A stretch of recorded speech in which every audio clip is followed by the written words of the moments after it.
Just okay, perfect. So as I mentioned, we'll do a quick recap of what I talked about in the previous session. So for those who missed that, you'll be caught up before jumping in today's materials. We're going to talk about how do you actually go about testing your hypothesized business model. We'll start with how do you perform your outreach? How do you identify people to actually conduct your market research with, and the best practices for that.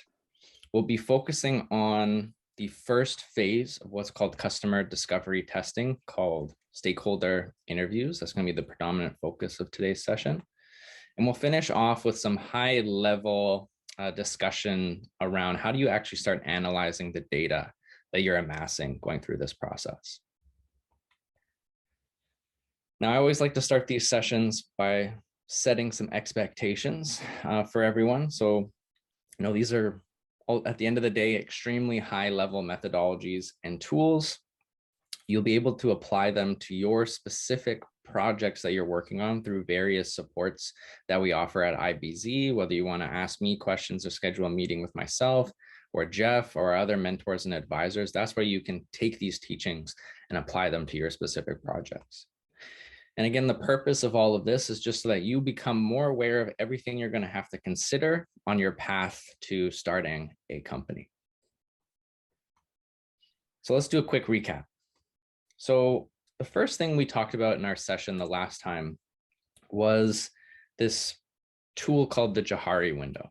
And in the Jahari Window, it's basically depicts various categories of information. So there are, as we talked about, 4 categories: known knowns, known unknowns, unknown knowns, and unknown unknowns. You can think of those as truths you hold on to when you're starting your project. This might be centered around your solution, your product, your service, your technology, hypotheses that you have about your business model, things that you're aware of, but you really haven't tested them, so you don't know if they're actually true or not. And where the risk really lies in starting any kind of project or venture is in this big black blind spot in this diagram here, right? It's in the unknown, things that you haven't even begun to think about, right? And it's, as you can imagine, extremely risky to start making decisions without knowing all of the information. So how we go about navigating this blind spot, uncovering new information to help us make better decisions, is by utilizing one of the best methods of finding truth in the unknown, the scientific method. And a lot of you here are students, scientists, engineers. Maybe you're not a scientist or engineer, but I'm sure you've heard of the scientific method. And it's a method to help remove our own inherent biases, to help us kind of observe the world skeptically, formulate hypotheses based on inductive reasoning, develop tests for those hypotheses, analyze the data we're getting, and then either choose to accept or reject those hypotheses. And in doing this, we can start to uncover and bring to light new information that was unknown to us and help us develop a more concrete business model. And no matter what project you're working on, there's 3 areas of risk that we have to start to mitigate. Market risk. Are there enough people out there or organizations with a severe enough problem that you can actually address with your theorized solution? Product risk. Is it technologically feasible to build what you want to build? And execution risk. Can you amass everything needed to bring this to market? Can you amass the capital and the people and all of these things that are going to help you actually build out your value proposition? Now, the mechanisms by which we reduce those 3 risk areas provides us with the rationale for how we create, deliver, and capture value for our customers. How we represent this is with what's known as a business model. And we talked about at this point kind of facing what's called the blank canvas problem, of fear or paralysis of even starting because there's unlimited possibilities in front of us. And when we're faced with that, we use frameworks to help break up that infinite into more constrained variables. And we talked about using the business model canvas as a possible framework to help you figure out what are those main areas you need to focus on when you are putting together a business model. And at Lab to Market, at IBZ, I always like to use this framework for a couple of different reasons. So one, its 9 building blocks do a really good job showing the interrelationship between different components of your business model. So how one section might impact another. And I think that's really crucial to setting up and figuring out, does this business model actually work at scale? Number 2, since it was developed in 2005, it's become a common language. So you can, go to somebody in your industry and use terminologies from the business model canvas, and they'll understand what it is that you're talking about. And lastly, it's a single page. It's going to allow you to iterate upon your business model extremely quickly. And that's exactly what you want to do. You want to do things lean and you want to do things fast. There's a famous quote, fail fast. I don't really believe in failure as long as you're learning, but you want to be proving yourself wrong fast. So here's the process. You start with your business model canvas. Last session, we talked about how you go about populating it with your hypotheses. If you missed that session, message me, message Jeff. We can send you a recording and the slides to help you to populate your business model. But today we're going to start talking about how we develop tests, systematically run tests against those hypotheses, how you analyze the data, and then you'll have to decide whether the data supports or goes against your initial hypotheses. And in this way, over time, you can start to get something more concrete and actionable. Through this process, by unearthing new information, your blind spot starts to shrink. You can use that information to refine your hypotheses, create new hypotheses that when you test them will become a new truth you can hold on to as a startup. And in this way, risk starts to be reduced and you gain what are called validated learnings, actionable information you can move forward with a higher probability of success. You are now more equipped to make a better decision that will help the business actually become viable. So let's get into testing, why you're all here today. So the purpose of any test is to make sure our observations of the real world align with our hypotheses. So in order to do that, you're gonna have to get out of the building. We're coming out of COVID. Hopefully this thing is ending. But yeah, whether it's virtual or physically getting out of the building, you're gonna have to start talking to people. You're gonna have to start talking with your customers. You're gonna have to start talking with other people in your respective industries to be able to validate these hypotheses that you have. It can be a scary thought, but over the course of today's presentation, we're going to talk about how you can actually use this fear to your advantage. Now, when you start any entrepreneurial endeavor, the process by which you actually go about creating your business model follows what's called the customer development process. And this is one framework. There's, again, tons out there, but it's essentially, can be distilled into 2 different, phases. Phase 1 is all about conducting research, ironing out your business model. Phase 2 is about executing on that business model and trying to scale it sustainably. We all, I'm sure majority of you here are at the very beginnings of your journey. And so we're focusing on this very first circle, what's called customer discovery. And in customer discovery, it's exactly what we've been talking about in our previous session and in this quick recap of, it's all about designing experiments to test our core business model hypotheses. And these tests are going to come in 2 forms: stakeholder interviews, which allow us to gather the voice of our customers and learn their perspectives, so validating our market, and MVP testing, which allows us to see, after validating, that has to come first, to see if our solution is actually going to work for this problem or not. Is our perception of a solution going to work with the perception that our customers are actually looking for? So it's two sides of the same coin, and we'll have to do both forms of testing. Now, when you're running a scientific experiment, whether that's in a lab or in the field, you have to be, your goal is trying to get the best data possible, plain and simple. And to do that, you follow certain procedures, you sterilize equipment, you calibrate your equipment, right? And you're doing all these things to make sure you're getting good data.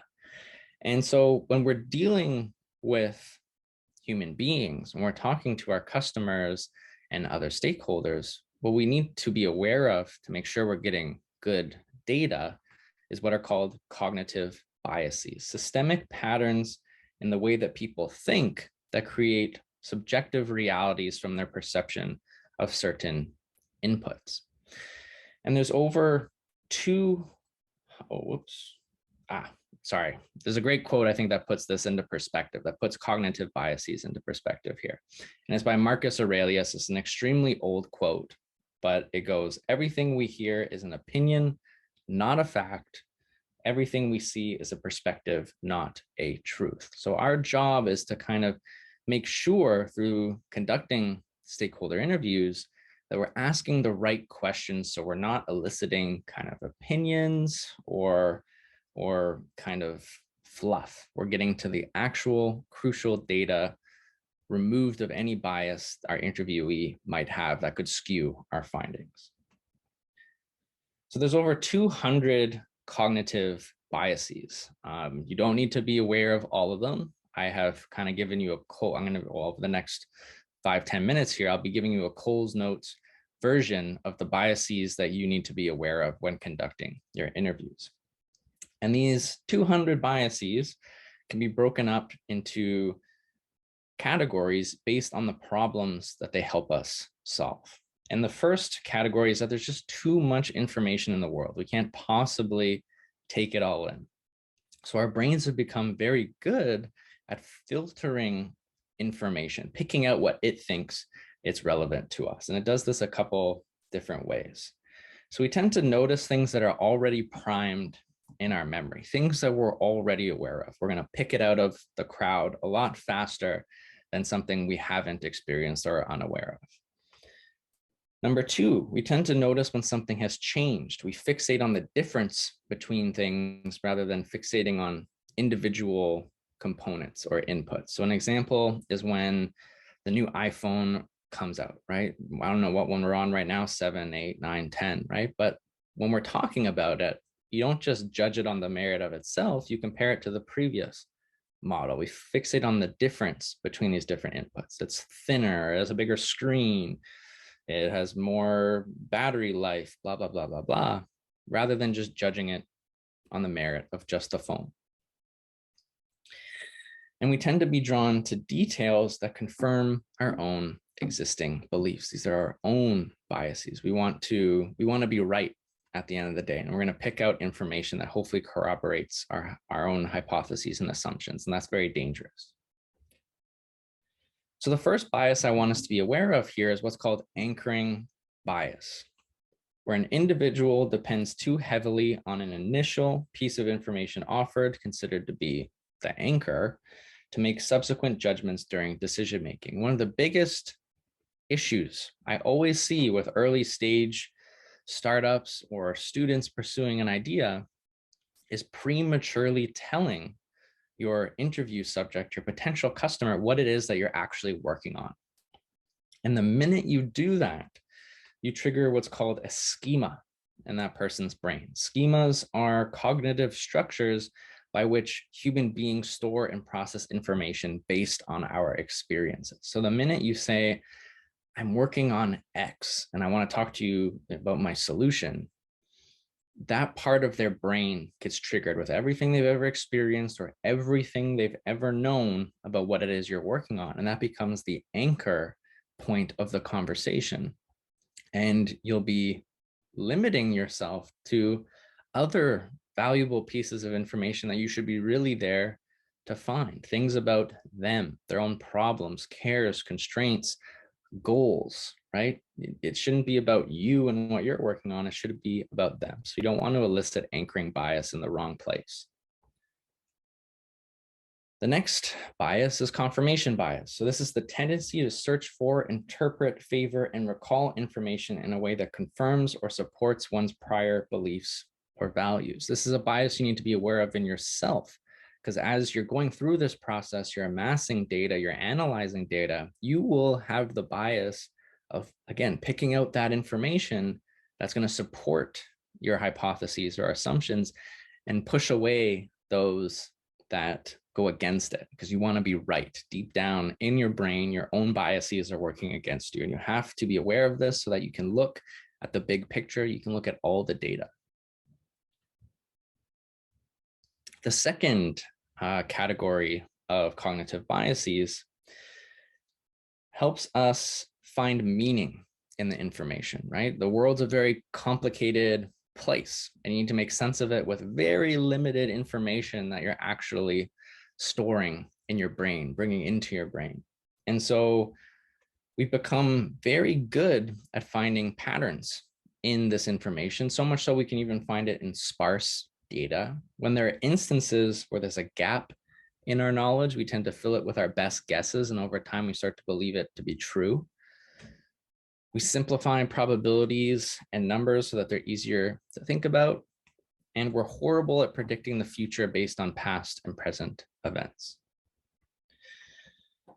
So a bias I want us to be aware of here is insensitivity to sample size.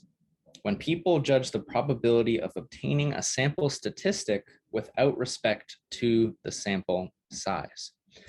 So what I mean by this is people will predict the same chance of something occurring despite how big a sample group is.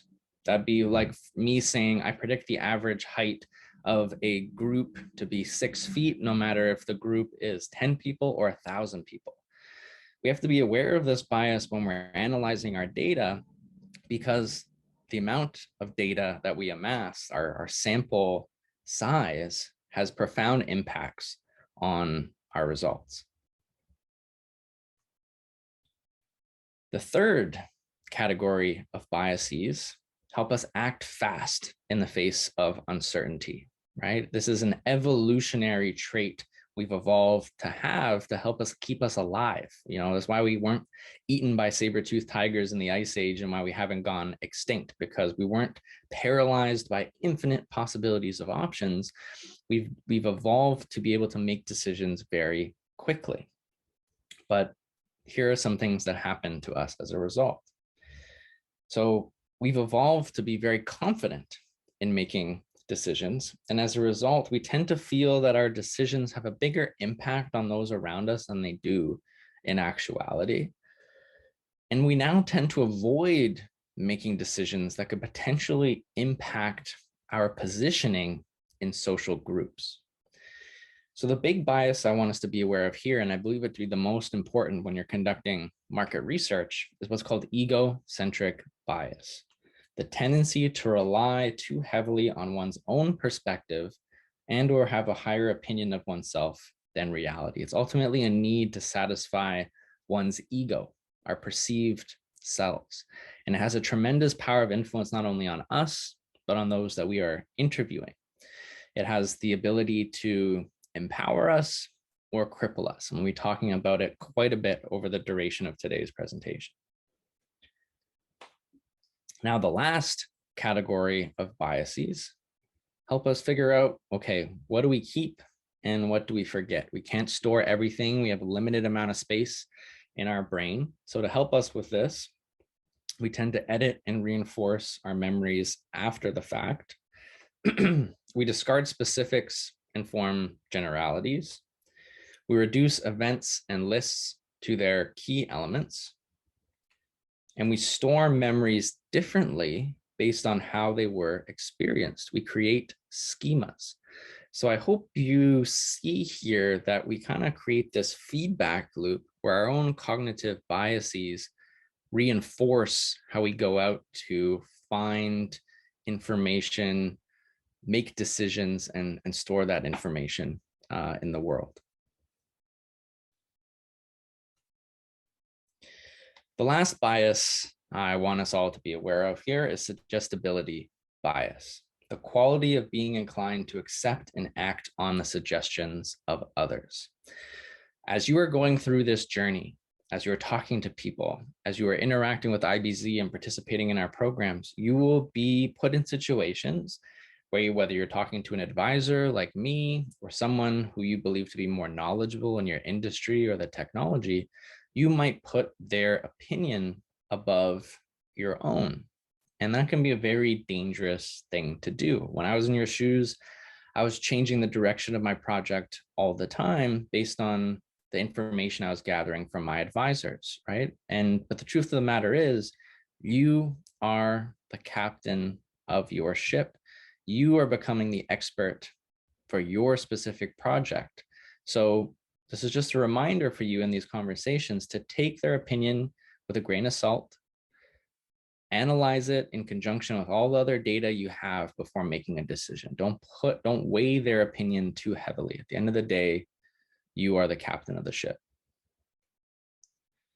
So the downside of all of these biases is we don't see everything.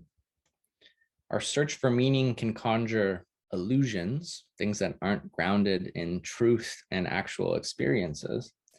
Quick decisions can be seriously flawed, and our memories reinforce errors. The upside, however, of all of this is now that you're aware of these cognitive biases, you can better develop and implement your tests so that we yield more accurate results.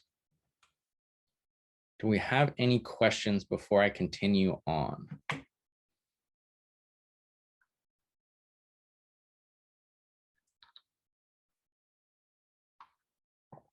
I see Jeff messaged me telling everyone here to introduce myself.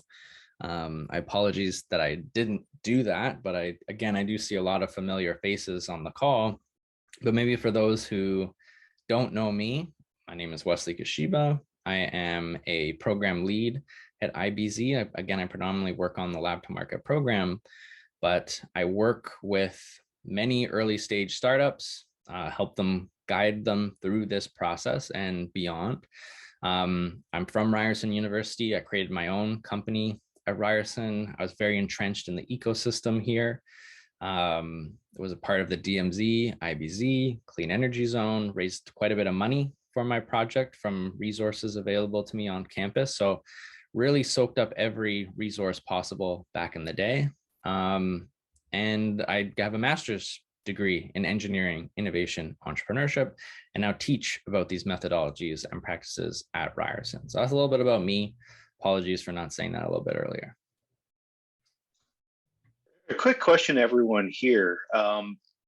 Based on just sort of what Wes has talked about right now and sort of the biases, has anyone encountered these already? Like, as you're thinking for those that have started primary market research, talking to customers, going through that process, has anyone kind of went, oh yeah, I totally had that? Or encountered any of these just in general? Don't be shy. You won't be docked marks. I'm sure you all definitely have. It's crazy how much even me preparing these presentations back in the day started to realize how much these affect me. So it's really important, yeah, to be aware of them, to catch yourself when you're in these situations. Okay, well, if we don't have questions, I'll continue on. So let's talk about outreach, actually getting in front of your potential customers and other stakeholders in your respective ecosystems. So before we really get into things, I've been throwing out the term stakeholder a lot. I want to kind of ground everyone in what even is a stakeholder. So a stakeholder is any person, organization, social group, or society at large that has a stake in the business. They can affect and or be affected by your business. And something we talked about in our previous session, so again, I encourage you, if you missed that session, to go back, watch the recordings, go through the slides, was we talked about this example here of a pharma drug manufacturing company. It's the one represented in dark blue at the top of this ecosystem map here. Now, I hope, even though you may have not heard or listened to what we talked about in our previous session, you can appreciate that represented on this map are what are called high-level stakeholders. A lot of these are businesses with hierarchical structures, with people working within them. And just like we need to figure out how these pieces fit at a high level, how does our distribution and sales channel work? Is it directly to our customers? Are there intermediaries? How does payment work? All these things. When we're starting to figure that out and mapping it out, which is known as our ecosystem map, if there are these bigger businesses and organizations, we have to go deeper. We have to find these individuals who could potentially influence or be influenced by our business. Yeah, so these are low-level stakeholders, and they fall into different types of personas or archetypes. The first is your end user, the day-to-day user of your product or service. Simple enough. You have the decision maker, the person who's going to make the final decision to purchase your product or service. If you have a business-to-business model and you're selling to a business and organization, you need to identify who the decision maker is in that business. Now, sometimes the person who makes the decision is different from the person who's actually going to pay you. So this is known as the economic buyer, the person who actually issues a purchase order or signs the check. You have influencers within the organization, people who can sway the decision, but they fall short of someone else within the organization called the recommender. This person is actually someone whose job it is to keep tabs on the ecosystem and try and find solutions to the organization's problems. They usually have a big R&D budget, and yeah, that's what they're tasked with doing. So they have a lot of sway over the buying decision. You have saboteurs, so people who will lose out if your solution is adopted and are going to try and sabotage the purchase of your product or service. You have beneficiaries, people who will benefit from your solution being adopted, but they don't have a lot of influence over the buying decision. And champions, people with a very high degree of influence within the organization that believe in what you're trying to do and your product or service. So we have to try and figure out within these organizations, these businesses, what is the decision-making process, and try and label these different people within these different kind of archetypes. So let's do a hypothetical exercise. So looking at that same ecosystem map, one of the high-level stakeholders represented on it was a hospital, a healthcare provider. So let's do a hypothetical exercise where we look at the hierarchical structure of a hospital and go through hypothesis formation of who our lower level stakeholders might be.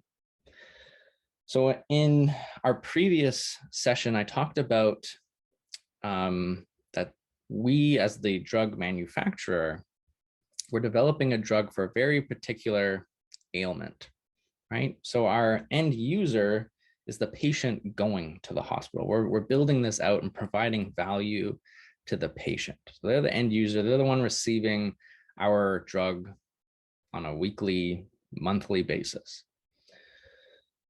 But an influencer within the hospital might be the chief nurse, right? It might be a decent hypothesis that they are the ones running a team of nurses responsible for administering current alternative drugs and treatments for people suffering with this particular ailment today. And the chief nurse, if their team is having issues with current practices or are unhappy with current treatments, might be a good hypothesis to say that they could potentially influence the decision-making process. Champion might be someone in the clinical laboratory in the hospital who understands the benefits my drug can bring over competing products. The recommender could be maybe the medical director of the hospital. Decision maker might be the president of the hospital. Fair to assume that the economic buyer will be someone in the budget finance department within the hospital, right? They're controlling the money. Saboteurs could be someone on the committee, right? They might have vested interests in other pharmaceutical companies and might not want our drug to be adopted by the hospital. And beneficiaries could be the board of directors. Maybe they just care about the overall KPIs of the hospital and just helping more people.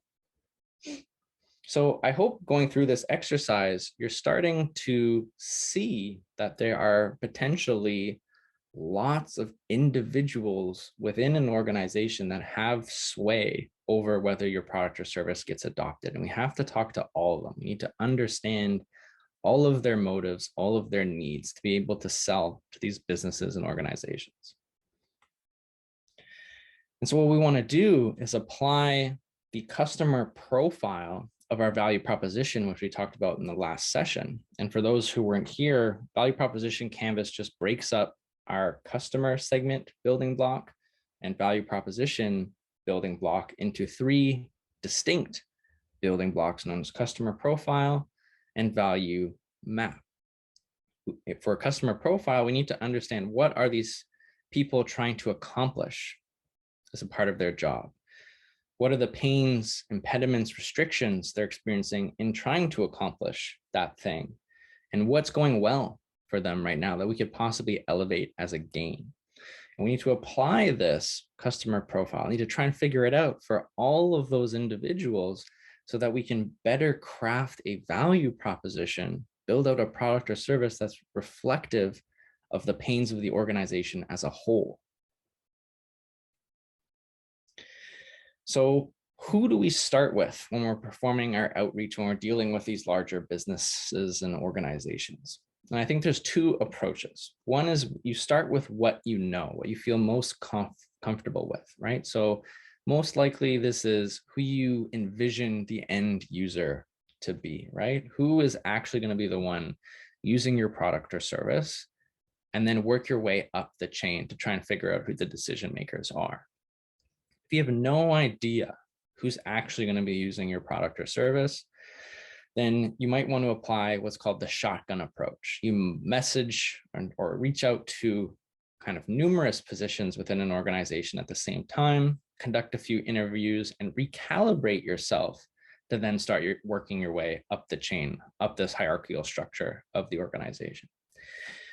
I think this is a great kind of graph here that depicts this principle. You kind of start on the periphery with what you know, talking to kind of the end users. And as you gain information, as other individuals and low-level stakeholders are brought up who are involved in the decision-making process, you can start to become more and more and more knowledgeable of the organization's pain. So by the time you get to the decision maker, you can ask better questions. And when you are ready to potentially pitch and sell your product or service, again, you have a value proposition that's more representative of the organization's problems as a whole. So we kind of have our strategy of, okay, who are we going to go after? But how do we actually find these people? And there's an interesting quote that I always bring up, and my students here have heard it many times. I see a couple people who participated in the Lab to Market program on the call, but it's fish where the fish are, not where they are not. In a pre-COVID world, applying this quote to real life would be, you going to a store that sells competitor products and trying to chat with people who are looking at these products and debating whether they're going to buy it or not, right? You go to where your customers are congregating today. In a kind of now virtual COVID world, we have to be a little bit more creative, but the same thing applies. Where are your customers congregating? Where might you be able to find them? And you have to try and go there. So the best way to get in front of potential customers and other stakeholders is to try and make referrals happen. Lean on your existing networks, lean on your resources. You're a part of the IBZ. Ask for possible connections to people that we know that are in our ecosystems. I think some of you have access to our IBZ Slack workspace. Feel free to throw a message in the chat, just saying, hey, I would love to speak to anyone who has experienced this or is doing this today, right? Like use whatever channels you can and try and get in front of people, try and get some referrals. A lot of these businesses or organizations will have staff directories, right, where they'll list their employees. Sometimes they have emails, sometimes they don't. If they don't have emails, you can use email scrapers. These are tools which will actually search the web and find you the emails of people. It's pretty incredible. I've hyperlinked some resources for you. There's 8 email scrapers, I believe, on this blog. A lot of them have a free number of email scrapes, which you can utilize. Virtual and in-person conferences are obviously huge during the pandemic. Virtual ones, of course, it's a great way to possibly network. A lot of them have networking built in to a lot of the events. Some big events actually have their own platforms built out where you can, message anyone who's signed up for the event, or they'll share the event list with people who've signed up, and you can reach out to people that way. So, again, look into virtual conferences. I've hyperlinked an Eventbrite link. You can click on it, check it out, see if there's anything relevant to your specific projects. LinkedIn, of course, is a fantastic tool, search tool.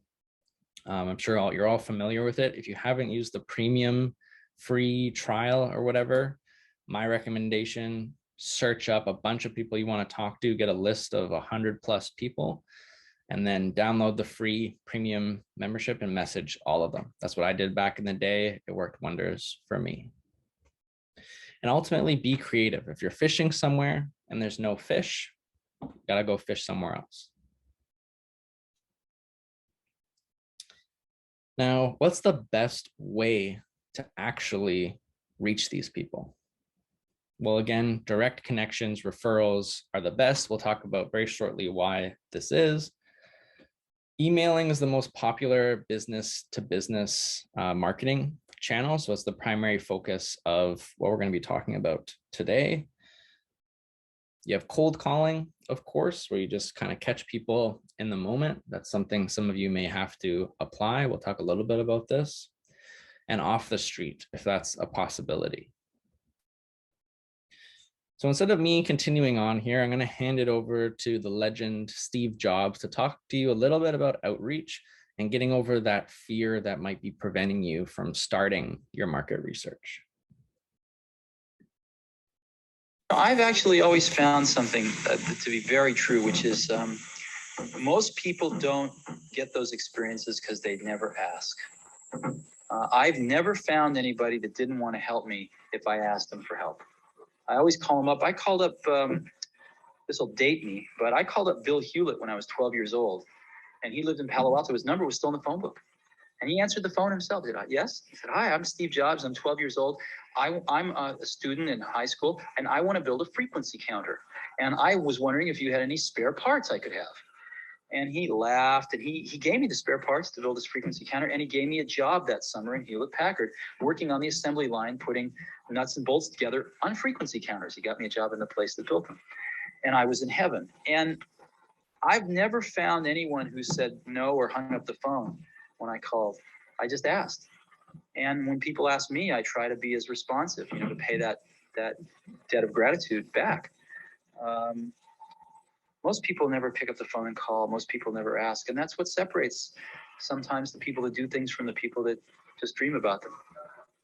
You gotta act, and you've got to be willing to fail. You've got to be willing to crash and burn, with people on the phone, with starting a company, with whatever. If you're afraid of failing, you won't get very far.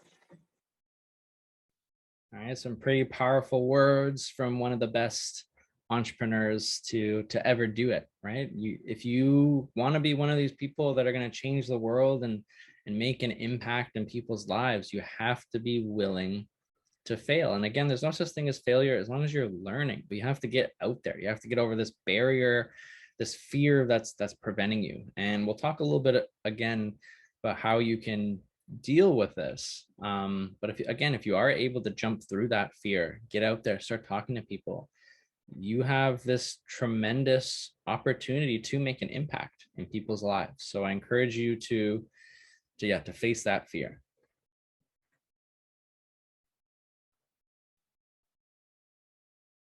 Okay, 1 second. Okay, so let's talk emails. So a few global statistics here for emails. When you send out emails, roughly 75.9% will actually end up in somebody's inbox. 22% actually are opened. And you're looking at a response rate of approximately 10%. Another important stat to bring up is that if that 23% of emails are opened after the first hour of delivery, if your email is not opened within the first 24 hours, the chance of it ever being opened drops to 1%. That's why I always encourage people to follow up every 48 hours, because after that first day, if they haven't responded or haven't opened that email, they're not going to be getting back to you. So let's put these statistics, try and visualize them a little bit more. So if we send out 100 emails, 76 will end up in people's inboxes. 17 will actually be opened. And we're looking at 2 to 10 responses, right? That's not great for sending out 100 emails. And I hope it's stressing that this is a very tough thing to do. Outreach takes a lot of time and a lot of effort to get interviews, but it's crucial that you do it. But we will be going into some best practices that will hopefully improve your open rate and help you move a lot quicker than these statistics. So what has been found in terms of best practices for emails is that the best day to send them out is on Tuesday. I don't know why this is, but am I telling you to only send out emails on Tuesdays?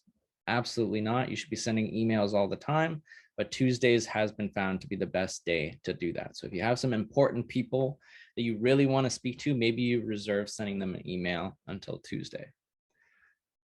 Best time of day, this was pre-pandemic, of course, was 10 a.m. or 1 p.m. when people were situated at their desks coming in for the day or returning from lunch. You're at the top of their inbox. This may be different now. I don't have any data to suggest that it's changed, but I wouldn't be surprised if it has. I know my work schedule and my own habits have been thrown for a loop. So it'd be interesting seeing if this works or not for you.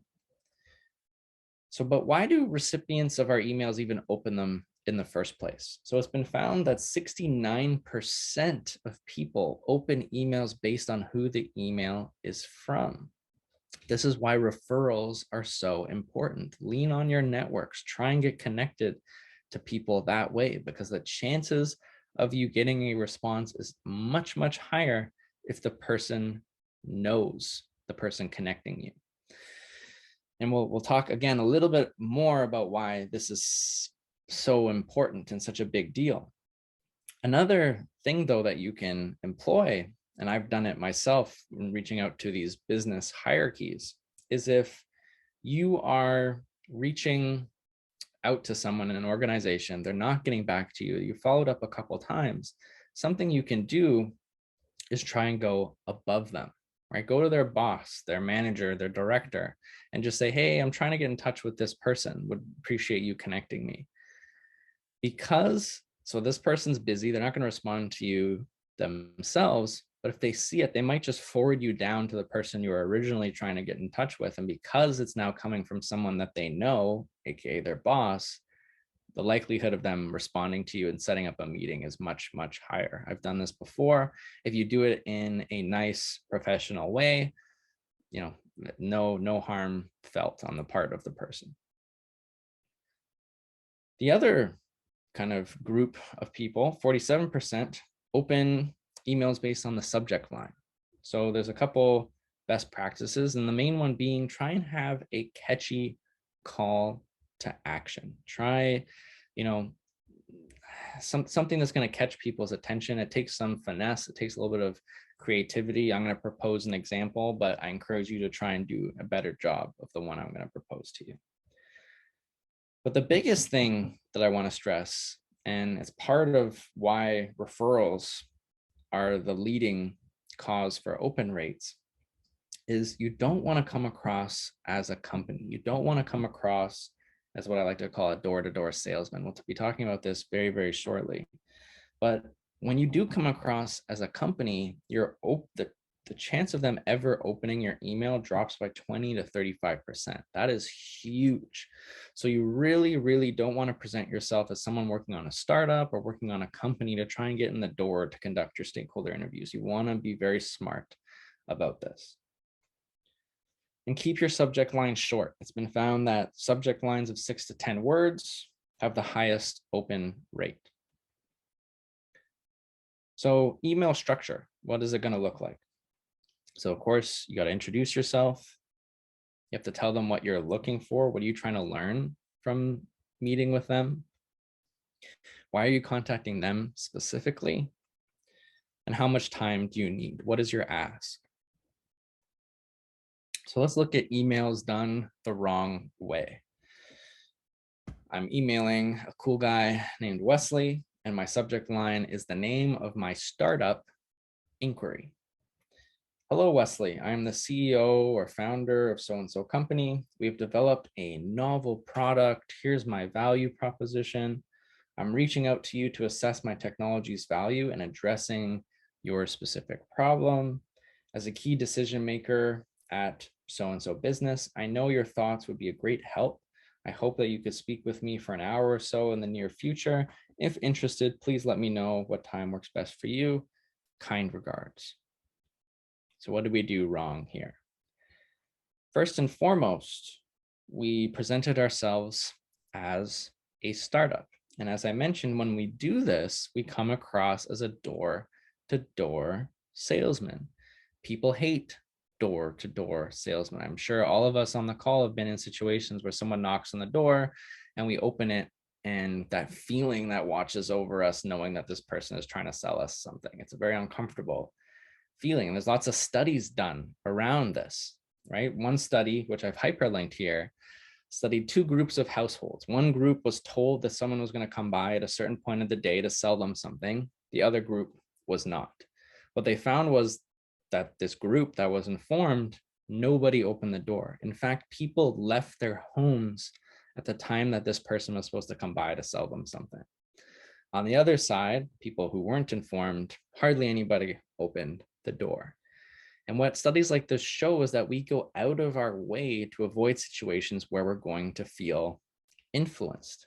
And why this all comes about is because of egocentric bias. We have this feeling that our decisions have a bigger impact on those around us than they do in actuality. And we don't want to affect our positioning in social groups. When someone comes to our door trying to sell us something or sends us an email talking about a company or a startup, and the feeling is that they're trying to sell us something, we don't want to be put in a position where us saying no, we believe is going to ruin this person's day.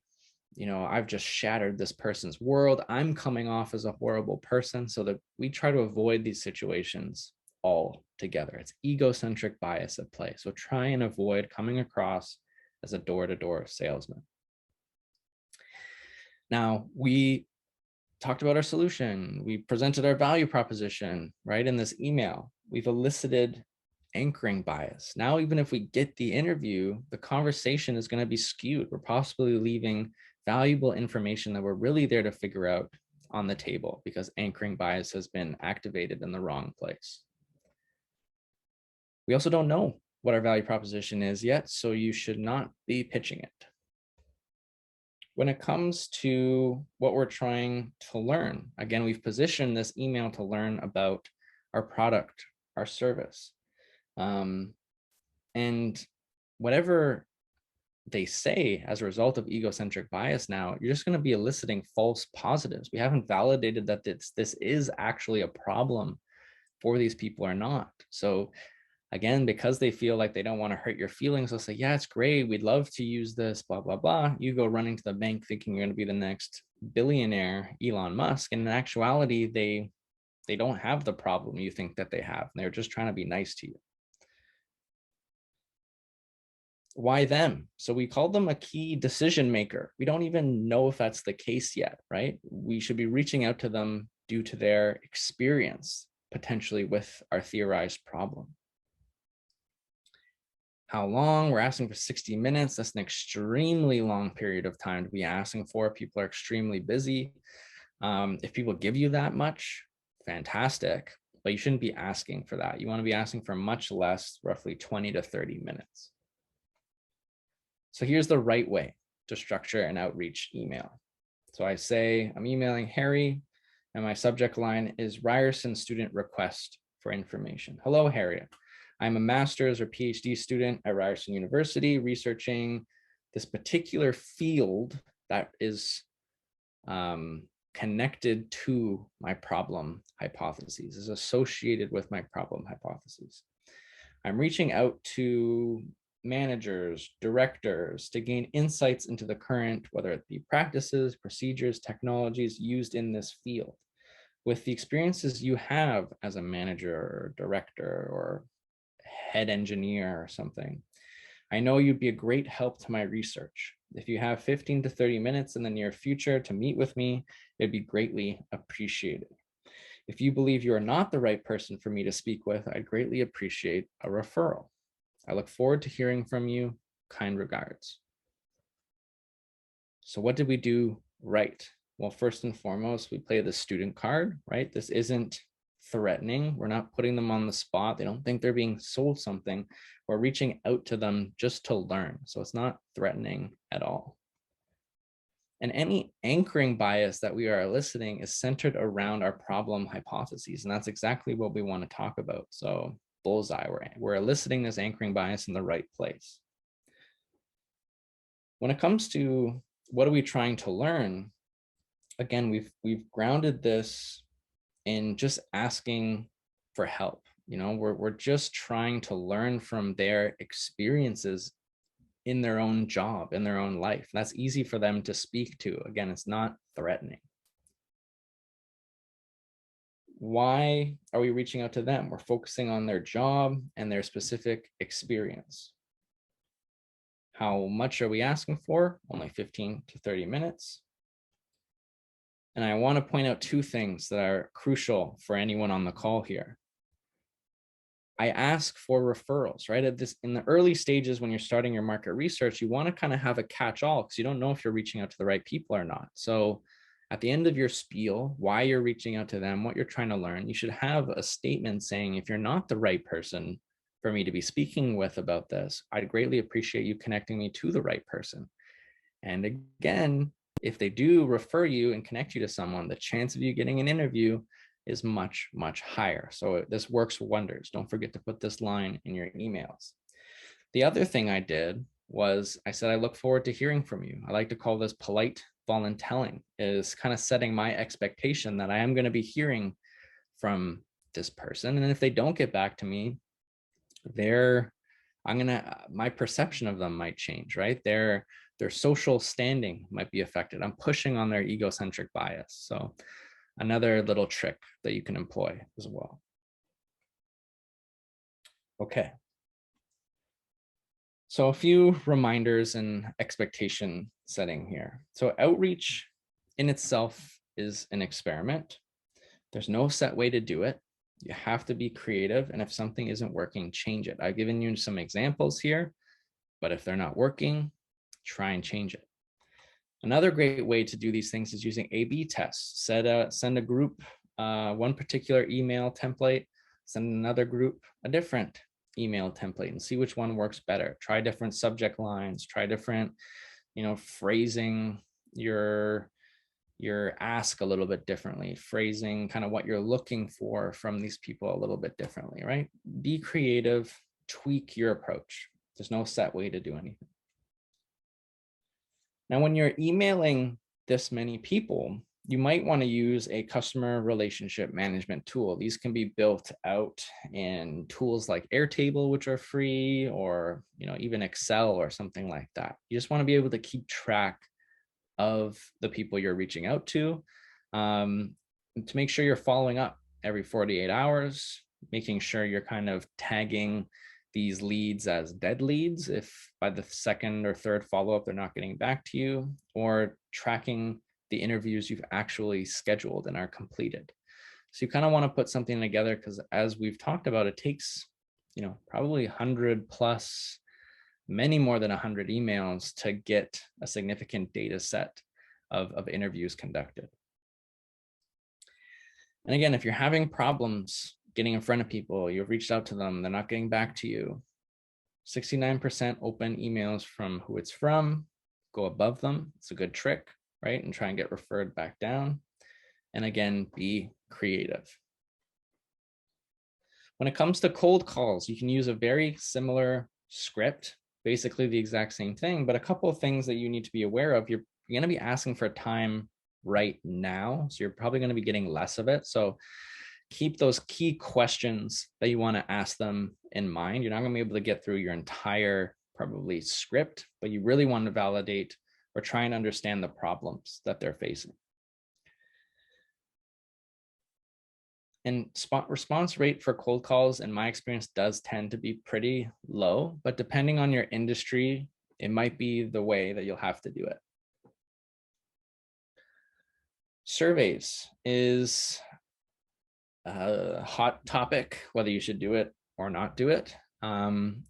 Surveys can be used, in my opinion, very well for lead generation purposes. If you're in a business to consumer model, it's tough in a COVID world virtually to try and find your interview subjects, whether through Facebook and LinkedIn and stuff like that. It takes a lot of work. So putting together a survey where you focus, and we'll talk about this very shortly, what I call profile-based questions. These are qualitative questions to try and help you determine your customer profile. Who are your customers?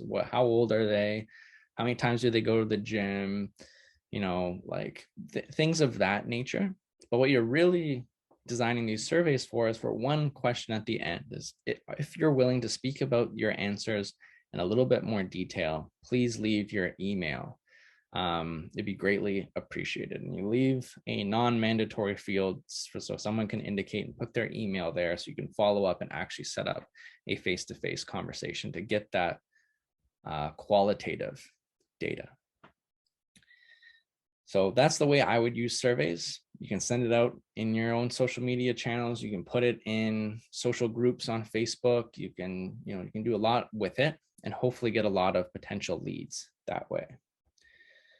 Now, another thing is some people think they should add gift cards or something to this. Fill out this survey and receive a Starbucks gift card. I really strongly advise against that, because filling out these surveys in itself is a test.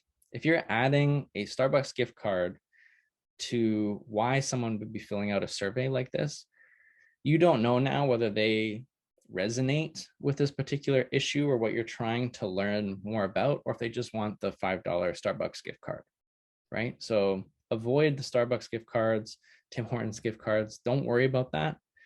Send it out, and you want to be engaging with the people who this resonates with. To put this into perspective again, right? If you're not employing any of these best practices, and this again is from our Lab to Market program, where it's over the span of 7 weeks, our teams are pushed to do roughly 100 interviews.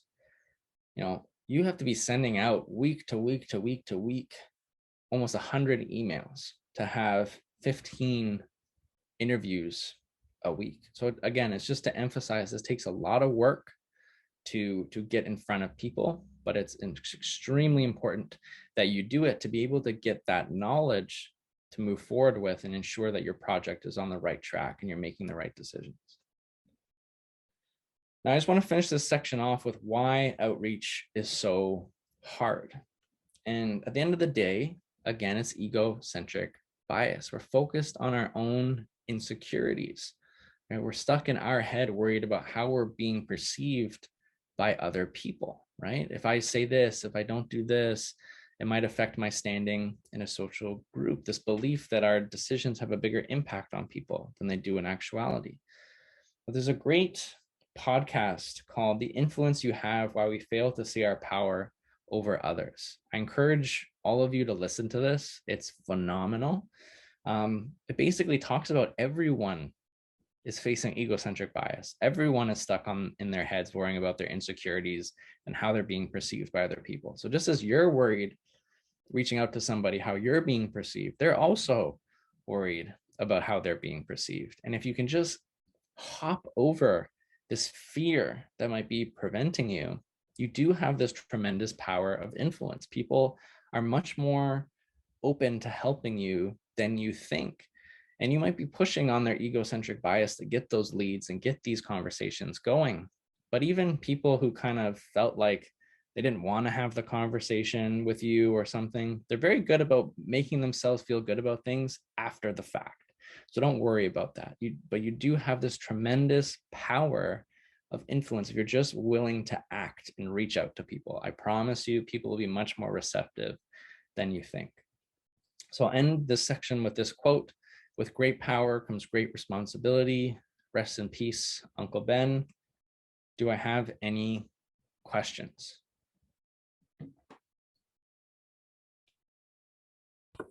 I had a question about the cold calling. Yeah. Hey, Emily. Is there like supposed to be like a certain time of the day for that you'd recommend? Like, what if you called someone outside of their work hours? Like, that would be like, that be considered like really inappropriate, or like?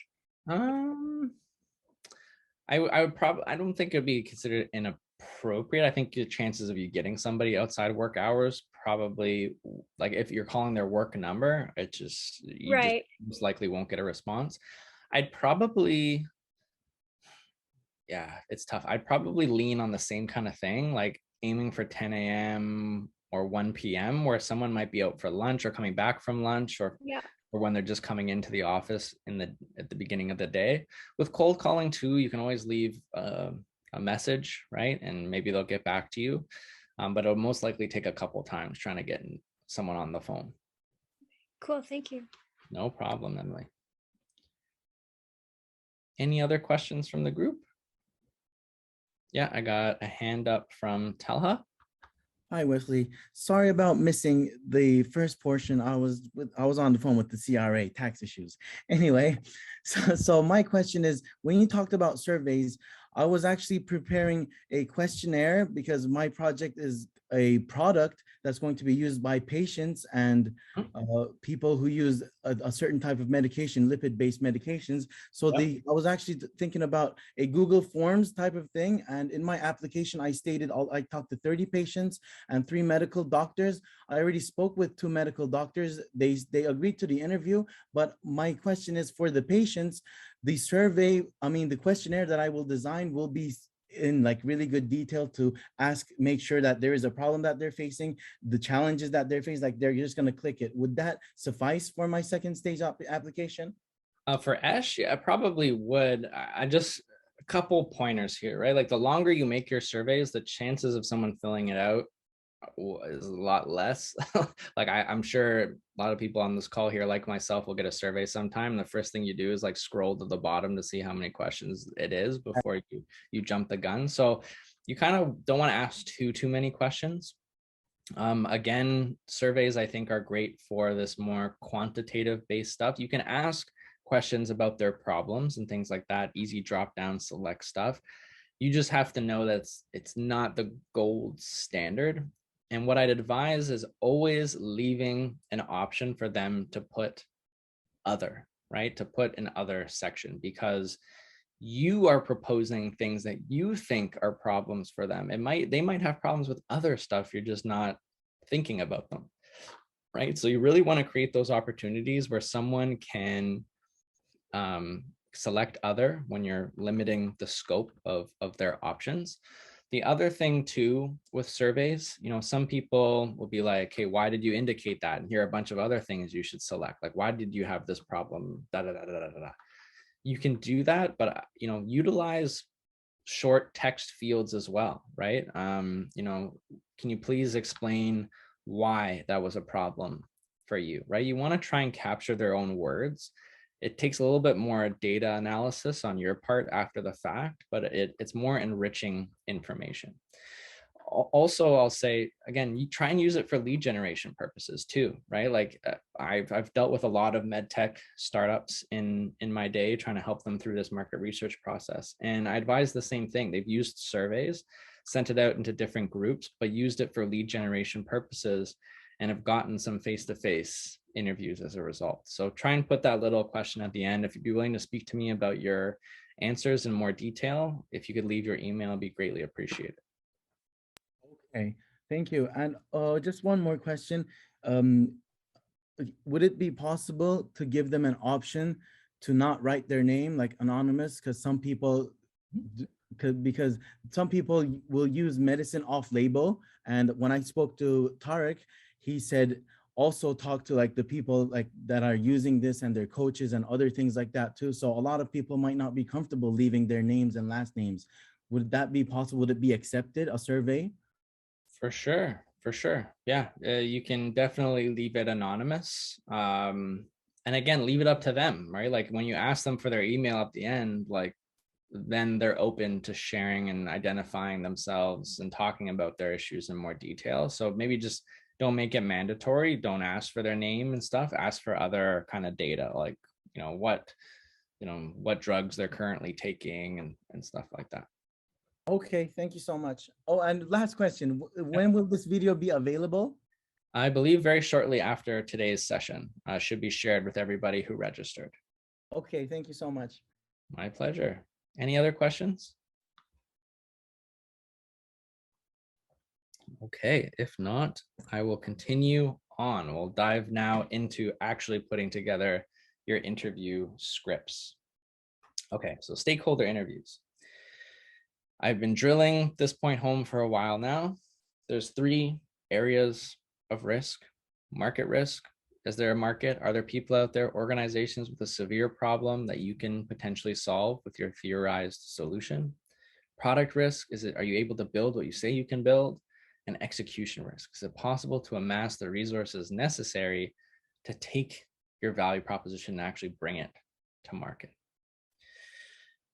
Now, last time we talked about the business model canvas, we broke it up into 3 distinct groups: desirability, feasibility, and viability sections of the canvas. But just like you can break it up into those 3 sections, you can also split the canvas in half. Now, this is a little bit of a generality, but the right half of the canvas tends to be more external facing, market facing, and as a result associated with more market risk, right? This predominantly reflects who your customers are, what their needs are, how they want to engage with you, what their budgets are, right? So it's very external facing, more market risk. On the left side, it's company, internal facing, right? All the things that you're going to need to have and all the things that you're going to need to do to deliver your value proposition and build out your product. So the left side of the canvas is associated more with more product and execution risk. Now, again, this is a generality. The levels of risk will vary depending on your project for each building block. But for the most part, I think it's a good representation of the canvas, and how you conduct your stakeholder interviews will vary depending on whether you're testing hypotheses on the right side of the canvas or if you're testing hypotheses on the left side of the canvas. And we'll talk about both. Now, on the right side of the canvas, we use stakeholder interviews. This is a mechanism to allow us to capture the voice of our stakeholders, right? It's all about perspective again. And it's our job to learn the perspective of our customers and these other people in our ecosystem. We want to learn about things from their perspective, hear their voice. So again, a great tool to use here is the iceberg model. What we tend to see and use to formulate our hypotheses is known as the readily apparent. This is based on secondary market research or observations we're making of the real world. And so it's important to really stress here, it's easy to identify problems based on the readily apparent. It's hard to actually determine their severity based on the readily apparent. So just because you see that there's lots of competition in a particular market, or just because you see based on economic data that this could, there is a problem, I should just go forward and build a startup without actually talking to them, you might find that contrary to your beliefs, things aren't actually a concern. We need to dive into the not readily apparent. We need to learn how our customers and other stakeholders feel about certain things, why something is a problem for them in the first place. So I'm going to, really stress that we have to get into this non-readily apparent. This is where the unknown information lies. This is the stuff that's going to allow us to build out a business that actually meets the needs of a market. We have to go below the surface. There's a great quote in To Kill a Mockingbird by Atticus Finch, where he says, "You never really understand a person until you consider things from his point of view, until you climb into his skin and walk around with it." This is what you guys have to do. You're ultimately building out your business for other people, your customers. And so you need to understand them intimately. You need to know what they're trying to accomplish, how they do their jobs, what cares, constraints, and goals that they have in order to serve them. Now, the first rule of conducting your interviews is don't talk about your solution. Why? Because you're going to elicit anchoring bias in the wrong place. There's a great quote in the book, The Mom Test, where the author writes, "It boils down to this. You aren't allowed to tell them what their problem is, and in return, they aren't allowed to tell you what to build. They own the problem. You own the solution." And so I just want to stress on this quote, right? They are the ones who are experiencing this problem. They understand this problem, again, intimately. It's your job to find out what that problem is, how severe it is, and what their needs are. With that information, you, being the entrepreneur that you are, design the solution. So they own the problem. It's your job to figure that out, and you're going to own what the solution ends up becoming. And ultimately, we don't want to talk about our solution because that's our own biases at play here. Our confirmation biases are seeking out information that's going to corroborate our beliefs. Like, we want, a lot of times when we start on these journeys, the idea of our product or service is our baby, right? We've given it a lot of thought. We want to just start building it. And so we want to hear from people, yeah, this is a great idea. Yeah, I'd absolutely use that. We want the conversation fixated on what we know, things about our product or solution. But we aren't there to talk about what we know. We're there to talk about what we don't know. We're there to talk about the non-readily apparent. We're there to talk about them. Again, what their lives are like, how they do their jobs, what problems they're facing, right? That's the unknown. That's where all the risk in pursuing our projects lies. So again, really stressing, don't go into these conversations pitching your product or service right out of the gate. You need to validate that this is a problem for your target market first. So there's a bunch of interview rules that I'm going to present to you guys. They're all from the book, The Mom Test. I've hyperlinked it on this slide. You can all take a read. It's a quick, easy read, but I'll give you the Coles Notes version here really quickly. Number one, opinions are worthless. They're fluff. Throw them out the window. Anything involving the future is an over-optimistic lie. If you're asking questions like would you or what if, they aren't going to mean anything. They're hypotheticals. They're opinion-based. Throw them out. They're not grounded in reality. You should only be asking questions that are grounded in the past or present, things your customers or interviewee has actually experienced. People will lie to you if they think it's what you want to hear. This is egocentric bias at play. It's what we've been talking about. Would you use this? Or,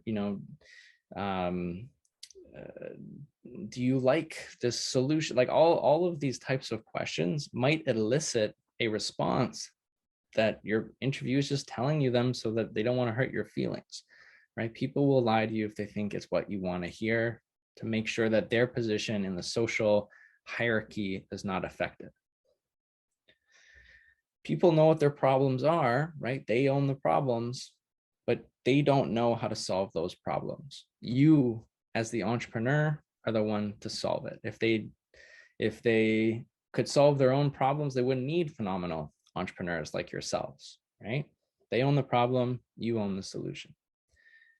You're shooting blind until you understand their goals. You need to understand what they are trying to accomplish. What is that customer job of theirs?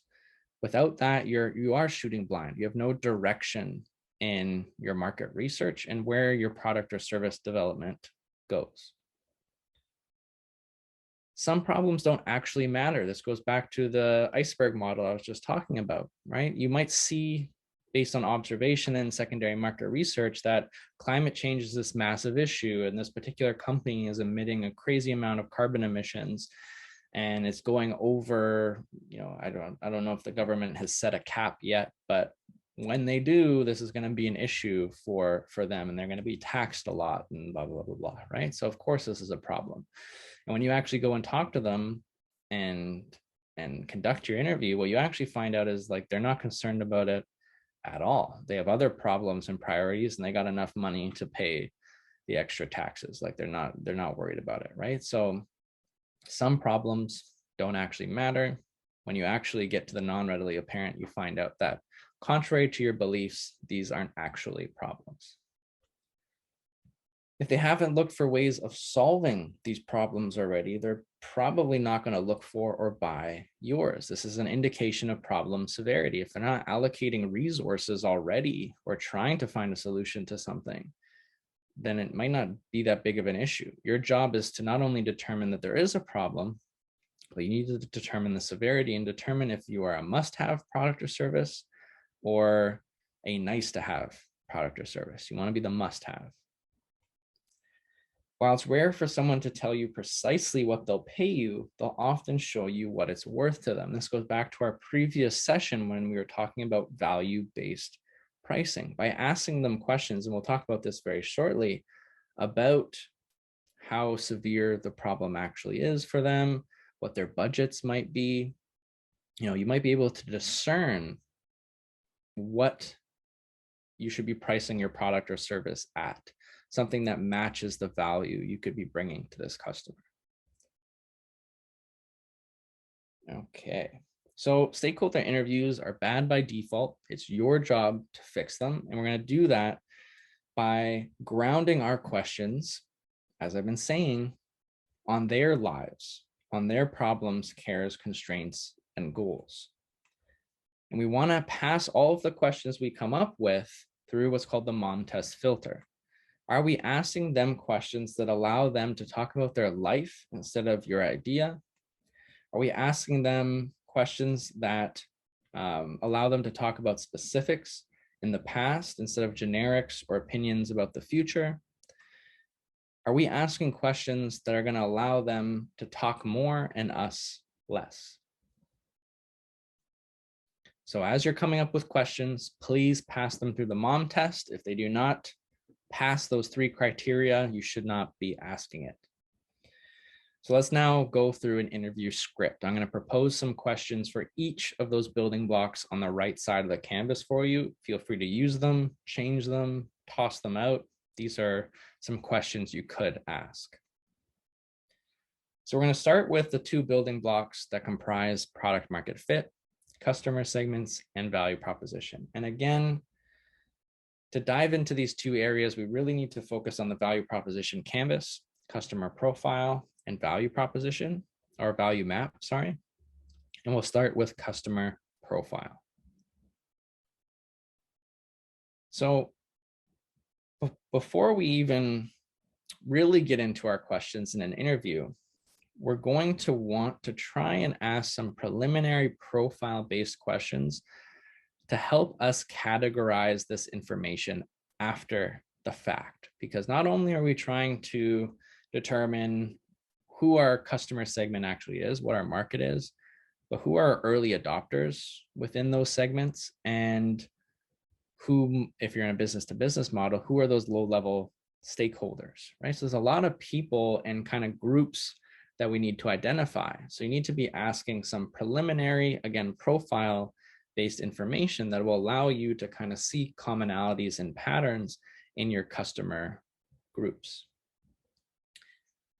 So you can either pre-populate this information ahead of time, right? If it's a business to business kind of model, you're talking to somebody based on, you know, a specific job that they occupy, you might be able to find out a lot of information about them online, on LinkedIn, etc.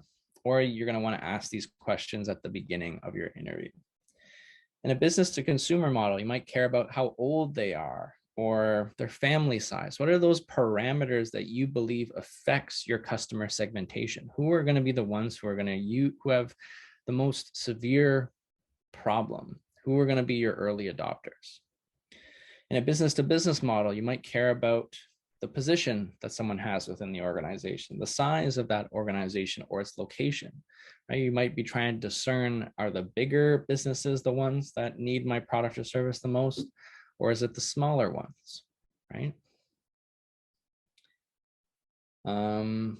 Those hyperlinks, unfortunately, were for a different class, so ignore those. The ones that I share with you guys after today's session won't have those. So the first building block we want to tackle is jobs to be done. So when it comes to jobs to be done, the first thing we need to discern is, what are they trying to accomplish? What are they trying to do? So often in a business to business model, we can ask, what are your roles and responsibilities as the manager, director, head engineer, software engineer, etc.? Can you walk me through a typical day? You might want to ask, do you report to or work under anyone, to help kind of discern and start to figure out the hierarchy of the organization? In a business to consumer model, you might not care so much about what they actually do for a living. It might be other things. You might care, why do you go to the gym? Why do you shop at Loblaws versus No Frills, right? Like, what are they trying to accomplish? What are they trying to do? Once you figure out what they're trying to accomplish, your job then becomes, how are they actually going about accomplishing that thing today? You're trying to discern their workflow, what's called their workflow. So you're trying to discern that status quo today. How do they do or accomplish that objective? And this is key. You want to try and figure this out around your core problem hypothesis, right? Where do you think the underlying problem lies in their workflow? An example of this that I give in some of my sessions is, let's say winemakers, for example. There's a large workflow and process to making wine. Their objective being to make the best quality wine for the cheapest price. But my problem hypothesis, what I envision for my product or service, is specifically associated with how they sanitize their oak barrels.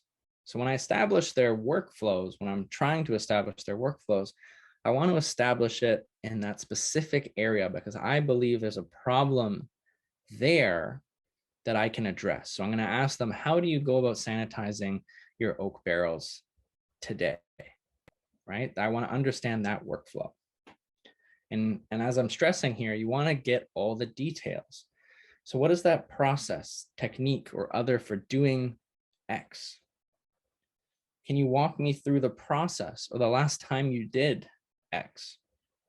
In a business to consumer model, you might ask questions like, what do you do to accomplish X?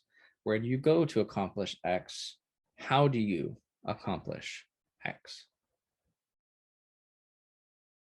Now, let's shift over to the pains building block. So now we've gotten all of our nitty-gritty details around what they're trying to accomplish and how they go about doing that today as it pertains to our problem area. Now we need to actually see if they have the problems that we think that they have. And again, it's not about just identifying problems, we have to determine the severity. So we want them now to talk about their experience in relationship to their workflow. So how's your experience been with using sulfur dioxide to sanitize those oak barrels, right? Now, asking a question like this allows them to say the good and the bad. They might have a fantastic experience with the status quo, and you want to know that, and you want to know why it's such a good experience. If they bring up, it's expensive, it sucks, why does that suck, right? It allows them to say the good and the bad. Both are valuable. You want to hear what's top of mind before you start asking leading questions like, do you have a problem with X? You want to create something open-ended first. As I'm mentioning, if they bring up any poor experiences, you want to prod into those areas. Why is that a problem? Why is that frustrating? Why is that an inconvenience? And this is a big one to help you determine problem severity. What are or were the implications of that to you or your business? How did that affect you guys? How did that affect your bottom line? How much time did that take up? Again, it's about determining how big of a problem this actually is. Another prodding type of question is, how did you find that, right? If they're not kind of giving you anything, they're not really saying that it was a great experience or a poor experience, or they're dancing around a certain area of the workflow that you want to explore, how did you find, you indicated that you use this to accomplish X. How did you find that? What was your experience with that? Feel free to prod like that. Now, if they don't bring up any poor experiences, pains, frustrations, it might be an indication that there's not a severe problem. And as I mentioned, then you might want to lead a little bit, right? Then you can go, do you or did you encounter any problems during when X? But now you're going to have to note this in your notes that this wasn't top of mind. It might be an indication of problem severity, and you should just note this when you're taking it down.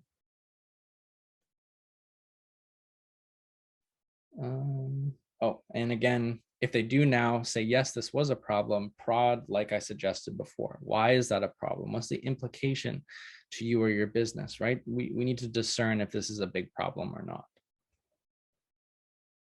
Now let's go to the gains side of the customer profile. So here we want to try and figure out what's going well for them, like what are their needs, and try and assess the competition. So do you use or try anything to solve the problem currently? You may have already discerned this from their workflows. And again, if they do use something to try and solve this problem today, ask about their experience with it. And same thing, then you prod, ask why was that a problem? Why do you like it so much, right? Get to the nitty-gritty details, determine problem severity and the amount of value that they're receiving from these existing alternatives. You want to see what they love and what they hate about our competition. And don't stop there. What else have you tried? What else have you tried? A lot of times when people are facing a severe problem, they've tried lots of things. So try and figure out everything that they have done to solve this issue today. Important to also note, nothing is also competition, right? So if they say, oh no, we don't use anything, that in itself is worth asking about. You might start running home to the bank thinking, again, you're on to the next big thing. There's no competition. This is a blue ocean market. I'm the first one here, but it might be an indication of problem severity. Why haven't you looked for anything to solve this problem? You might find out that they just don't care. It's not that big of an issue, right? So it's worth asking these types of questions. So let's go over to the value map side of things now. On the value map side, gain creators, we have to discern what are our customers looking for in solutions, what I like to call their success metrics. What are those parameters that they're using to make decisions about what products or services they're using for this problem? So now that you've identified what they're using for the problem, right, in our previous line of questioning, you can ask, what do you or did you consider when looking for X? right? And they might bring up, I was looking for something that fit within this price range, or I needs to have this level of specificity, or it needs to allow me to do X, Y, and Z. These are amazing things for you to know, because that's how you're going to communicate your product or service when you're marketing it. These are areas where you could potentially outcompete your competitors in very key areas that your customers care about. And again, why are these things important to you? You need to discern how, because you can't satisfy everybody's needs and all their needs. You have to determine how big of a priority are these things, and how much do they factor into your customers' decisions. Now, here's a question that goes against the mom test, so it should be ringing alarm bells off in your head. What would your dream product do?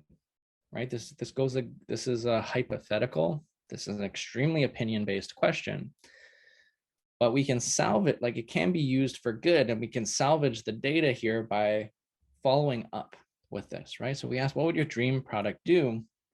By asking questions like, well, why would you want that? We can, again, start to discern what impact this would have on them, right? If they say, oh, my dream product would do X, Y, and Z, well, why would you want X, Y, and Z? What are the must-have things that are going to make a huge impact in your life versus little things that I shouldn't focus on when I'm building out your solution? What would that do for you, right? Again, determining the impact this would have on their lives. When it comes to channels, right? We talked that there's two types of channels. For sales channels, how did you pay for X, right? Now, sometimes channels are super simple. They're coming to a platform and they're downloading your software and paying for the software right in one place. But in some models, it's very complex. They're going to a certain type of store. Maybe they're paying, a one-time fee or a subscription fee, or, how does all this work? So how did you pay for X, and how did you receive X? That's what you're trying to figure out.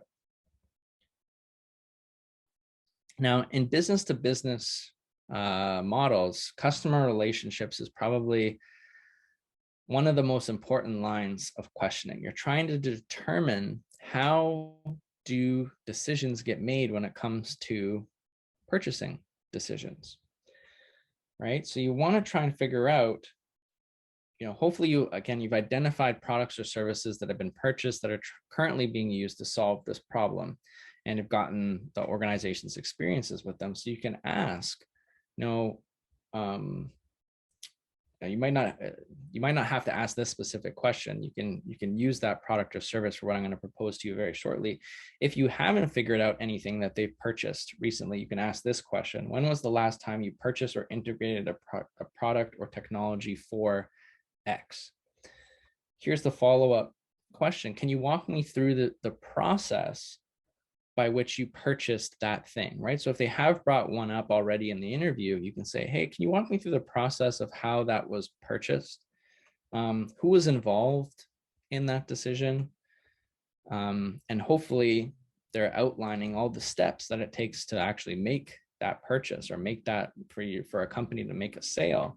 But you also might want to prod. Are there multiple meetings? Is there due diligence, right? You're ultimately trying to figure out this get funnel here. How do your customers become aware of similar products or services? Do they subscribe to some blog or social media account? Do they go to conferences or trade shows where products or services like yours are showcased? Do they hear from consultants about products or services? How do they become aware? Because these are going to be your marketing channels. Once they're interested, where do they go? Do they come to your website? Do they want to talk to somebody within the organization when they're considering the product? Do they have due diligence meetings? What does this look like? Who's involved in the decision-making process? And what does purchasing look like? Is it a contract? Do they just purchase through the website? What does this all look like for you? This is very important to figure out.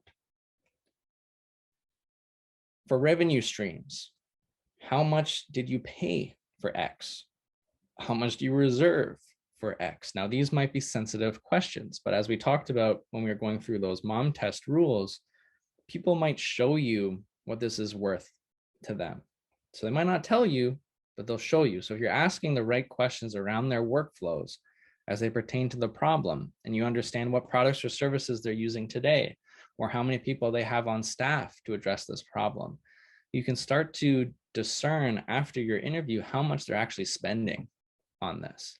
You might, if you're asking questions, the right questions about determining problem severity and how much money this costs them, or how often this stuff happens, right? Again, the stuff factors into you being able to determine what the appropriate sales price for your product or service might be. So if you find these questions uncomfortable, you don't want to ask them, or if you're finding your interviewees don't want to disclose this information, really double down on those workflow questions and problem severity questions. They'll help you determine your revenue streams.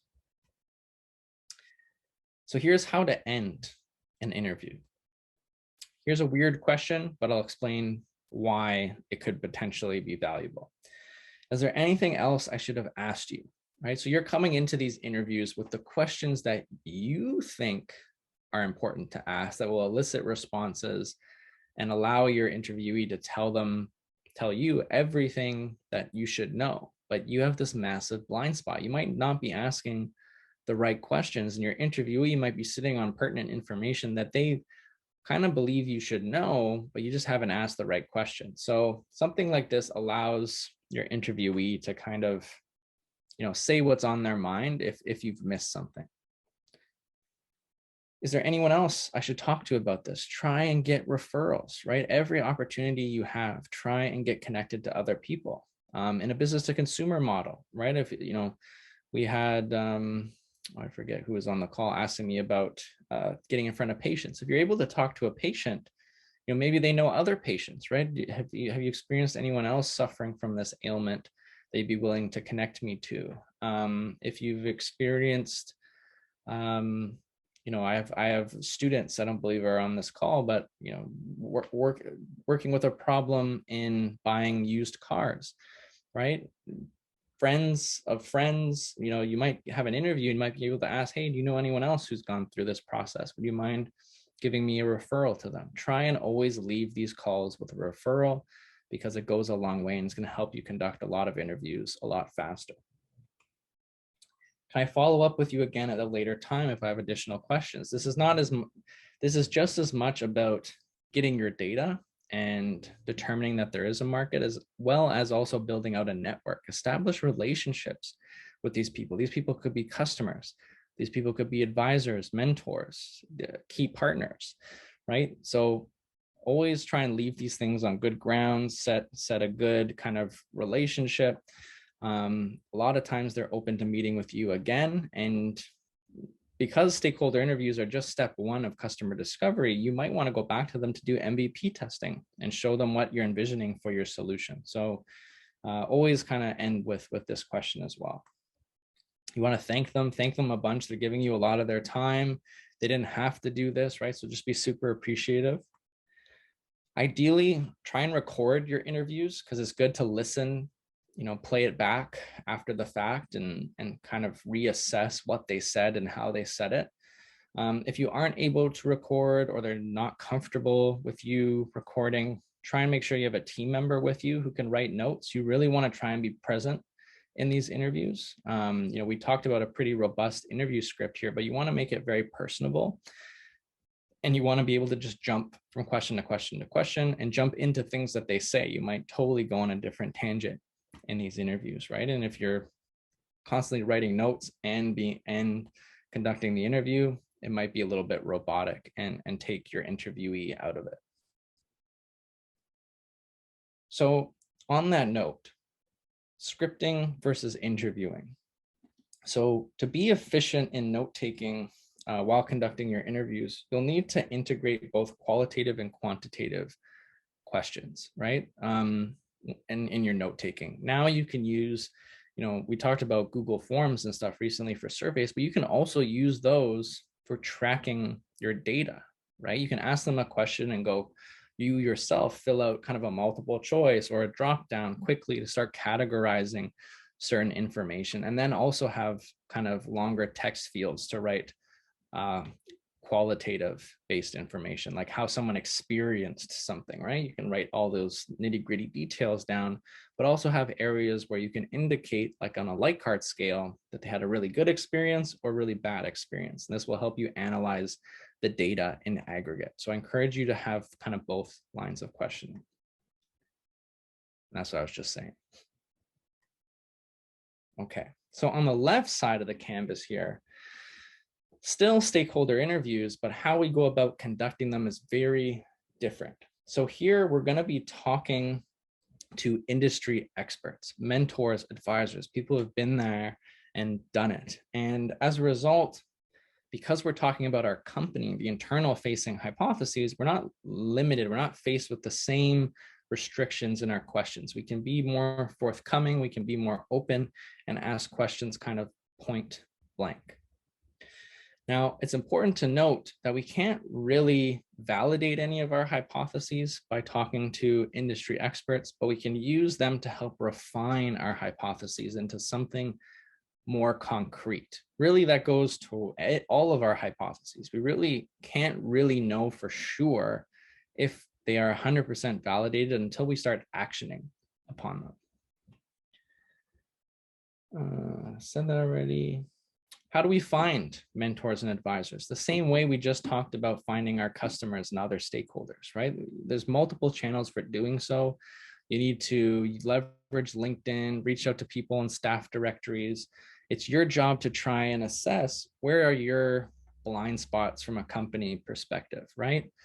You might want to talk to people who've been there and done it and created similar companies. You might want to talk to experts in the technology domain that you're exploring for your product or service. You might want to talk to people who are representatives of some key stakeholders in your ecosystem map, like people in the government or people in insurance companies or things like that, right? Reach out to people who will help you uncover unknown components of your internal kind of company business model side.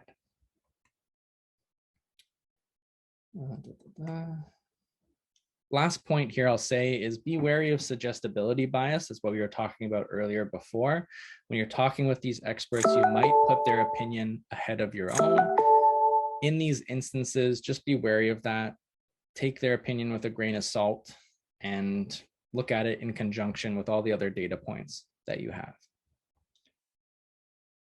Okay, questions before the last section of our presentation today?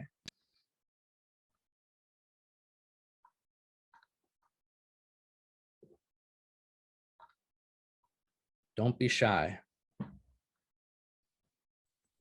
Okay, sorry, it's me again. Okay, so Yeah. for the interviews, you said we'd be typing or writing their answers. If we're writing it, not typing it, or if we are typing it, do we receive a signature after? Because let's say it's one of the main people, like the doctors I need to interview. Mm-hmm. So would I get a signature from them, or should I get a handwritten one and then scan that in my application, or do I rewrite it in the application for the second stage? So you don't need to have a transcript of all the information from your interviews or have it signed by your interviewee. You don't need that for ESH. What you need for ESH is you need to be able to communicate what you found out properly. So in questions like the problem section, you're going to want to say, after talking with 15 doctors, I've identified that these are the main points of concern. This particular doctor was quoted saying blah, blah, blah, blah, blah, blah, blah, blah, blah, right? Like you're using your own metrics that you've discerned from your data and quotes and stuff to show the reviewers that you've gone out and you've done your homework. You've conducted a lot of research and that market risk is low as a result, or lower, right? It's not me saying that this is a problem, it's my market. And here's the data to prove it. Does that make sense? Yep, totally. Thank you so much. My pleasure. Any other? Yeah, Wes, I also have a question. Sorry. Yeah, go Um, for it, Ali.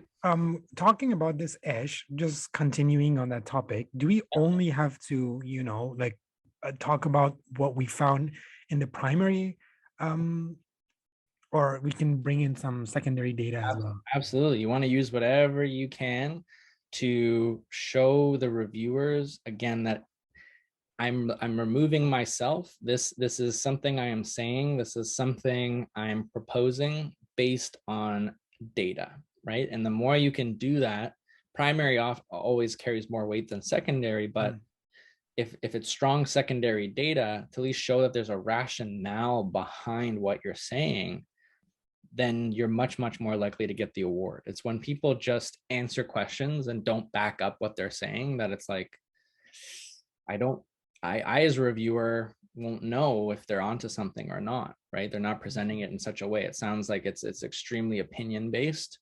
It's extremely risky to give them the funding. But if you show that all this is based on data, that I have a plan, that this makes sense, I'll give you the money. Go ahead and build out your MVP. All right, good. Thank you. No problem. Any other questions? Okay. Well, thanks, guys. That was great. Appreciate the questions. This will be over very shortly. Okay, so data analysis is the last thing I want to talk about. We'll be doing this briefly. So I showed this in our last session, but this is what your journey is going to be like going through a market research process. And my students, I think on the call, can attest to this feeling. After 10, 15 interviews or so, like your data points are all over the place. And it's hard to find patterns in it and to know if you're on the right track. When you start to getting into 30 or so interviews, you start to see patterns in the information. And from those patterns, focus your efforts. You gain some little bit more clarity. You gather more insights. You're finding out more things so that you can move forward with actionable information, with that clarity and focus. These are the logical next steps for my business. So one thing that I'm going to propose that you all do to help you know when to move forward or not is to set what are called validation percentages for your hypotheses. So what kind of quantitative percentage can you associate with your hypotheses that, if achieved, will give you the confidence to move forward or not? So you might have a problem hypothesis that I believe a pain for my customers is spending, this much money on this issue. I believe this is a severe problem, and I want 80% of my interviewees to support that hypothesis. If 80% don't support this hypothesis, then I don't feel comfortable moving forward with this idea or not. Right? So you want to kind of set these kind of baseline quantitative metrics that hopefully once you've amassed enough data, you can look at and see, you know what, I feel comfortable. I want to move forward with this hypothesis, or no, I really don't feel confident in this. I need to do more market research. I need to refine my hypotheses. A question I always get, and it's very well warranted, how much market research is enough? How many interviews do I have to conduct, Wesley? And I have to give the horrible answer to everybody who ever asks me this question is it depends. It depends on your project. It depends on the data that you're getting. And so I think the best way to get this answer across is, actually, I'm jumping the gun here. Let me first say this. What we're all trying to achieve here is statistical significance, right? We're trying to ensure that the results we're getting aren't due to some factor of chance, that it's due to interest. And we want to avoid what's called sampling error. And the two main contributors to that are the size of the sample and the variation of those in our data set. Variation you should have covered. I encourage you, again, those who missed our first session, watch that again. Main point being you want to segment your market very specifically so that your data set is as close as possible. You're not interviewing tons and tons of different people because, again, as we just talked about, you're going to be all over the place. The data is not going to correlate. everyone has different experiences, and you're just not going to be able to make sense of anything. It'll be a lot of sampling error. In terms of sample size, this is where I was talking about, like, it really depends. In business to consumer models, you're going to have to do more market research than for business to business, because there's so many more different psychographic groups and personality types, and it's going to be a lot of work for you to really figure out your customer profile. Where in business to business models, there's a lot less businesses to assess. It has their own challenges, but usually takes less market research. Ultimately, though, you never really stop, right? There's always risk involved. You should always be talking to your customers and other stakeholders. But how you should be thinking about this is diminishing returns on your time. So as I was mentioning, when you're conducting 10, 15, 20 interviews, you're going to be learning a lot. The data might not be correlative, but you're hearing new things as you're talking to people, right? These are insights. You're learning new things. When you get to 70 to 80 interviews, or maybe even less, you might be only learning like one new thing, right? When you start to hear the same things over and over and over and over again, that might be the time for you to look at those validation percentages and decide whether you want to move forward or not, right? Are your findings corroborating your hypotheses? Does it meet that validation percentage, or is it below that validation percentage? And you ultimately need enough data for you to determine your various psychographic groups, right? Who are your early adopters? Who falls in the early late majority? This is you determining your path to market. You need enough data to start segmenting your market. This will also help you determine your product roadmap based on what all their needs are. Helps with financial forecasting and obviously your marketing efforts, right? So you need enough data points to ultimately segment your market and determine the needs of these different groups. You need enough data in business to business models to determine who those low-level stakeholders are and how they all fit in the decision-making process of these organizations. This will help with your sales strategy and, again, future marketing.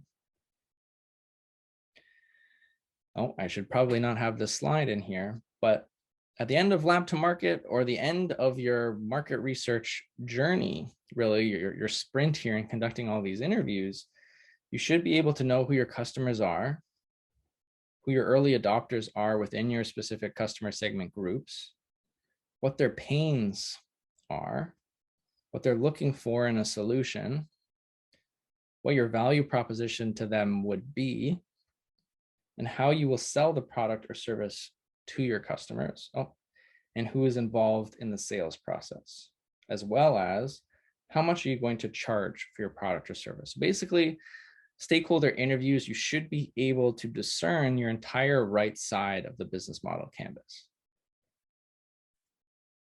All right, that is it for today's presentation.